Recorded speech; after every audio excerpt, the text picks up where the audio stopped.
Satu kata untuk stand up, ya.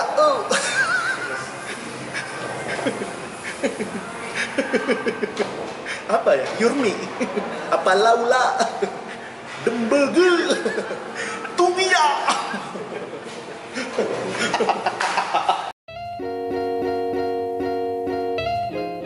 Assalamualaikum warahmatullahi wabarakatuh.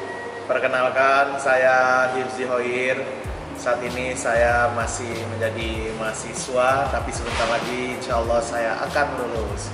Dan saya itu komik saya kayaknya. Saya pertama kali open mic itu tahun 2011, kalau nggak 2011 akhir deh, atau 2012 awal gitu, lupa, sekitar itu. Dasari saya open mic itu adalah waktu itu sih saya melihat videonya Raditya Dika, Bang Radit ya. Videonya Bang Radit.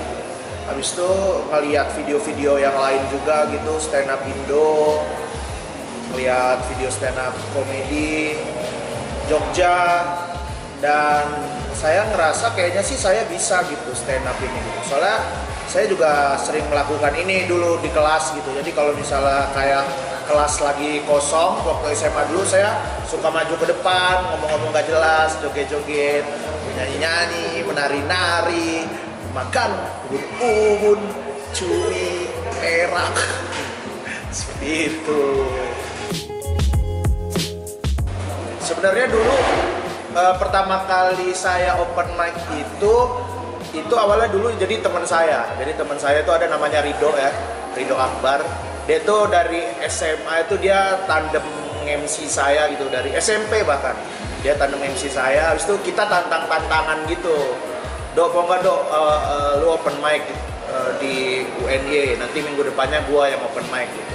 Dan akhirnya Rido open mic dan dia pecah gitu kan. Wah, akhirnya saya juga tertantang kan, wah harus pecah juga nih.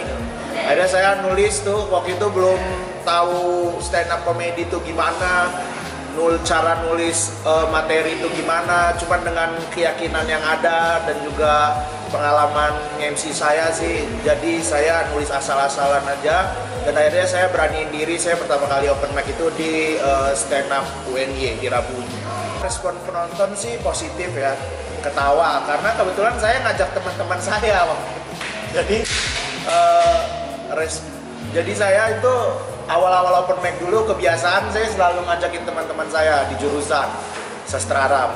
Saya ajakin mereka, jadi biar penyemangat. Selain itu kalau misalnya saya nggak lucu, saya kodein biar mereka ketawa gitu, kayak gitu. Jadi sih pertama sih alhamdulillah sih pecah sih waktu itu.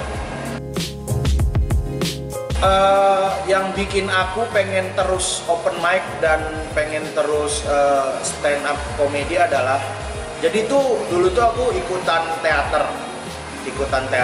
dan aku senang teater tuh, aku senang karena pokoknya apapun yang di panggung aku senang lah, MC, nyanyi atau apapun. Tapi teater itu satu kali pentas itu butuh latihan yang lama sekali gitu. Jadi waktu itu kayak aku pentas itu latihannya itu 3 bulan dan berhari-hari gitu harus latihan itu. Dan itu sangat melelahkan gitu kan, untuk satu kali pentas gitu. Sedangkan di stand up comedy ini aku bisa pentas tiap minggu gitu dengan open mic gitu, dan latihannya sih nggak terlalu berat kayak teater. Akhirnya sih aku memutuskan kayaknya aku ikut stand up comedy dan open mic terus lah, buat menyalurkan ke banci tampilan saya itu, seperti itu sih. Sejak saya itu sadar kalau saya banci tampil itu sejak SMP sih.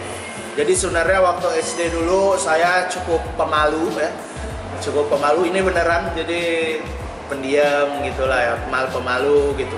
Tapi waktu SMP saya ikut organisasi kan, ikutan OSIS, dan di sekolah saya dulu itu ada kegiatan namanya Sabtu Ceria. Jadi Sabtu Ceria itu setiap hari Sabtu kita selalu bikin acara bikin acara, dan di situ saya selalu nge-MC. Jadi hampir tiap minggu tuh saya nge-MC di situ. Ya udah, akhirnya saya jadi kebiasaan aja gitu. Kalaupun misalnya ada acara-acara yang lain tuh saya kayak selalu iri aja gitu. Misalnya ada orang MC gitu dan bukan saya yang MC, saya iri gitu. Misalnya mereka ada door prize gitu tiba-tiba. Saya itu pengen naik panggung gitu, selalu iri pokoknya setiap ada orang yang di panggung gitu. Kayak gitulah pokoknya, pengen terus di panggung saya. Kalau gaya bicara yang kayak Ustadz sih, sebenarnya kalau di stand up sekarang tuh aku ngerasa sih aku lebih berkurang sih. Paling sih ya itu Papa Hifzi itu doang sih. Papa Hifzi kan emang kayak gimmick doang itu. Kalau di stand up sih aku ngerasa itu agak berkurang. Tapi dulu sebelum berkurang kayak sekarang tuh emang dikenalnya aku tuh ngomongnya yang kayak gitu kan, yang kayak Ustadz, yang neken-neken gitu. Jadi sih itu sebenarnya kebawahnya ya natural aja. Jadi selama open mic nggak tahu tiba-tiba keluar ngomong Ustadz gitu dan lucu, jadi ini aja sih kayaknya jadi persona aku gitu waktu itu. Tapi sekarang sih kayaknya aku lebih slow lah stand up-nya, nggak terlalu yang neken-neken gitu. Dulu sih nyaman aja gitu. Tapi kan sekarang semakin kesini, maksudnya kayaknya aku lebih nyamanan dengan yang kayak aku sekarang kayak gitu. Perbedaan antara saya sebelum suci dan setelah suci, ya kerasa banget lah. Jadi dikenal sama banyak orang gitu, jadi nambah banyak teman juga. Apalagi stand up kan kita komunitasnya sangat kuat sekali gitu kan. Jadi saya ngerasa di mana-mana punya banyak teman. Saya punya teman di Sulawesi, saya punya teman di Kalimantan, dan itu seneng banget sih. Jadi kalau saya jalan-jalan saya ke sana bisa numpang lah rumah mereka, numpang makan. Kalau penulisan, iya penulisan sebelum saya suci dan setelah saya suci cukup beda sih. Maksudnya dulu kan sebelum suci saya belum tahu banyak gitu tentang gimana cara nulis, dan di suci itu emang diajarin banget gitu gimana cara nulis materi, gimana delivery. Pasti ada bedanya sih tentang menulis materi. Seperti kata komik-komik lain lah, kata Bang Radit juga, pasti keresahan. Dan kalau dulu sih mungkin saya stand up ya udah buat lucu-lucuan gitu, buat banyak yang saya nemu tuh lucunya dulu baru nyari setupnya. Tapi kalau sekarang tuh saya lebih kayak ya pengen ngomongin apa keresahan saya gitu ya, tentang skripsi, tentang ngegebet cewek, tentang nggak punya uang, tentang ya apapun lah itu, pokoknya dari keresahan baru saya kembangin gitu. Ya tapi tetap maksudnya pemikiran saya itu emang agak aneh gitu, dan biasanya jadi materinya pun ya begitu, ya udah begitu aja jadinya, ya absurd juga sih walaupun awalnya dari keresahan. Kenapa saya punya pemikiran aneh itu mungkin pergaulan lah ya, pergaulan dari saya tuh punya, dari dulu tuh punya teman-teman yang aneh gitu. Dari SMP itu teman saya si Rido tuh, ya Allah itu anehnya luar biasa ya. Habis itu mungkin dulu juga saya dengerin lagu-lagu PD Baik. Nah lagu PD Baik itu kan sungguh absurd dan aneh gitu. Dan saya kayaknya itu deh yang membuat saya jadi aneh kayak gitu. Sampai sekarang juga saya di lingkungan orang-orang aneh, Mukti Entut, Ananta Rizky, itu orang-orang gila itu. Pengen saya makan cumi. Seberapa terkenal sih aku sekarang? Aku ngerasanya ya nggak terkenal banget sih. Kayak di kampus gitu, nggak ada yang ngajak foto atau ya biasa aja gitu maksudnya. Iya kayak jalan-jalan di mall ya ada sih paling beberapa gitu, tapi ya biasa-biasa aja lah terkenalnya. Wah banyak sekali Pak. Mimpi saya di bukan cuma di stand up comedy ya. Kalau stand up comedy sih mimpi saya pengen punya special show. Habis itu direkam dengan baik dan benar, bagus gitu, dan covernya bagus, tetap aneh gitu, berseni gitu. Habis itu jadi karya saya. Selain itu saya juga pengen banget nulis buku. Habis itu pengen juga bikin film pendek dan pengen YouTube saya sebanyak subscriber ya kayak Bang Radit gitulah. Kalau mimpi saya di luar stand up comedy sebenarnya saya itu pengen banget jadi pengusaha, pengen. Masih. Jadi masih sampai sekarang juga masih pengen punya rumah makan, rumah yang orang-orang tuh rumah yang orang-orang makan. punya rumah makan ya semacam SS gitulah, yang orang-orang tuh ke situ makan gitu dan enak, seneng gitu. Tapi bukan tempat nongkrong ya, kalau tempat nongkrong males gitu. Jadi orang makan gitu lahap gitu, enak. Jadi saya juga seneng gitu kan.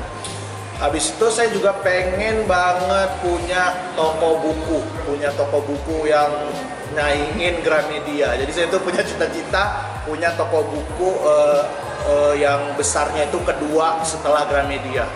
Jadi nggak perlu jadi nomor 1, jadi nomor 2 aja. Tapi keren gitu, anak-anak muda pengen ke situ gitu. Konsep tempatnya keren, kayak gitulah.